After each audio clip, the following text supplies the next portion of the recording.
Coming out this afternoon, I wanted to address some of the latest remarks from Craig Kelly, the chair of the Coalition's Energy Policy Committee. Mr Kelly's attempts to suggest that the expansion of renewable energy is to blame for a mortality threat among New South Wales and Australian households more generally is just the latest in a series of baseless scaremongering by Mr Kelly in energy policy. It should be remembered that last year in the Parliament, Mr Kelly actually suggested that there was a link between the expansion of renewable energy on the one hand and childhood drowning rates on the other. Labor is, of course, very deeply concerned about the impact of rising household power prices and business power prices, for that matter, under this government. Here in New South Wales, power prices have increased by 20% in July alone. This follows a doubling of wholesale power prices under this government.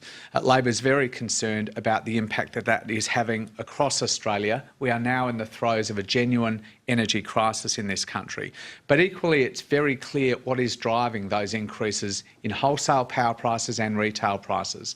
The report from the Chief Scientist Alan Finkel in recent weeks only adds to a number of other expert reports that say that these rising prices are attributable to the turmoil in the gas market that's emerged under this government and policy paralysis in the energy sector, which can only be resolved by a bipartisan commitment to a clean energy target. And frankly, if Mr Kelly was genuinely concerned about the impact of rising power prices on New South Wales households, he would go into the Coalition party room and argue the case for a clean energy target instead of perpetuating these baseless scare campaigns.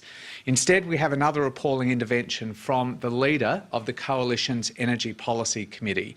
And this latest intervention by Mr Kelly frankly makes his position as the chair of that policy committee utterly untenable.